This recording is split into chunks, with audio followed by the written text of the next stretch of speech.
One of the strange realities about being a public speaker is that people feel a complete freedom to comment upon things that you do or how you look or whatever else it may be. And so I got this letter not too long ago. Let me read it to you. It says, I watched your sermon online. Great start, right? I played it again because I was struck by the number of times you adjusted your glasses while preaching. Now again, this is starting to turn not so great. The second time, now notice, don't miss this, the second time through, I counted 74 times you adjusted your glasses in just the first 36 minutes of your sermon. At that point, you took them off and I stopped counting. But no. He wasn't done, right? This was an average of once every 30 seconds. Keep in mind, this is an incomplete count because I could not see you when your text was on the screen. I tell you this in Christian love because I know you're interested in anything that may distract listeners from hearing what you're preaching and teaching. So I hope you will accept this, knowing that I want your ministry to be effective as Christ were possible. Actually, I did, but you got to admit, kind of funny. Not just that, kind of funny, because in order to actually answer the number he did, it looks like he listened to the whole sermon at least twice, perhaps 3 times. So maybe as a pastor, I should be encouraged by the frequency of engagement. But the reality is I have since bought a product, right? It's called Nerd Wax. And Nerd Wax, you may have noticed, by now you're going to count every time I touch my glasses. But you may have noticed that I haven't touched them much because now they're more adhered in place. But here's the thing. I still received what he had to say because it was distracting. I actually took action. I went and got Nerd Wax. But again, it was kind of the glasses would slip and I'd put them back up, right? The glasses would slip and I'd put them back up. Now I want to encourage you, please don't count the number of times that I do this unintentionally during my video with you.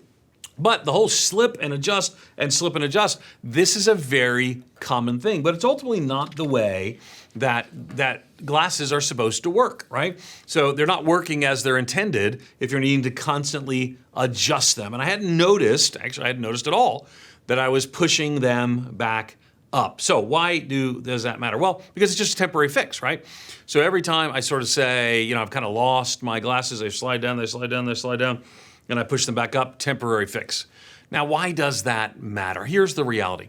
So you see in 2 Corinthians chapter 5, verse 16, it says this. It says, so we have stopped evaluating others from a human point of view. At one time, we thought of Christ merely from a human point of view, how differently we know him now. This means that anyone who belongs to Christ has become a new person. The old life is gone, a new life has begun. I don't want you to miss this, right? We got a new life, and it's deeply connected to a new look.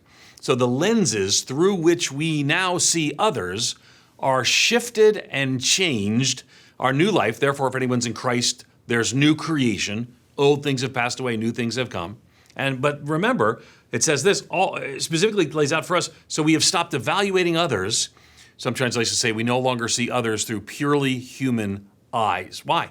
Well, because we got a new look, because we've received new life. And so what we need is to see people and the world differently because of who we are in Christ. So we've stopped evaluating others from a purely human point of view. Now, the reality is in our world today, it appears that if the lenses of new life are that which could be compared to our glasses, that our lenses are slipping. We see that with a lot of frustrated people, a lot of angry people. The title of this book is Christians in the Age of Outrage, right? The study that you're coming along with us is Christians at our best. But what I want you to hear, what I want you not to miss, is sometimes it's Christians who are bringing the inappropriate outrage. Sometimes it's Christians who are the focus of the inappropriate outrage. But the answer always involves seeing people differently. And as we go through Christians at our best, we are going to indeed look at how to see people differently through the lenses that come from our new life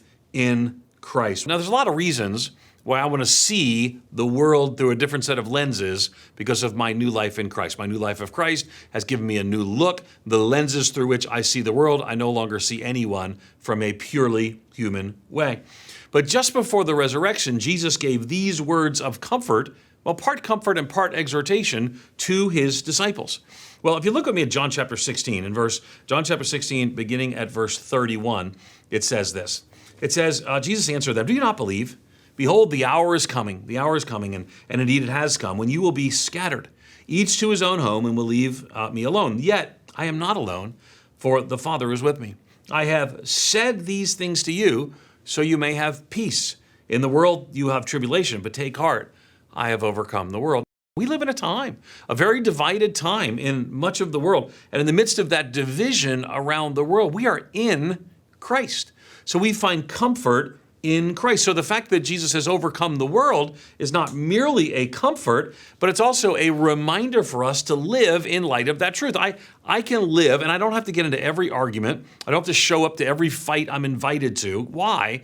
Because I've read the end of the book. Jesus wins. I can live in light of that comfort. So here's the exhortation, right? Take heart. I think one of the things we need in the midst of this age of outrage, Christians in the age of outrage need Christians at their best.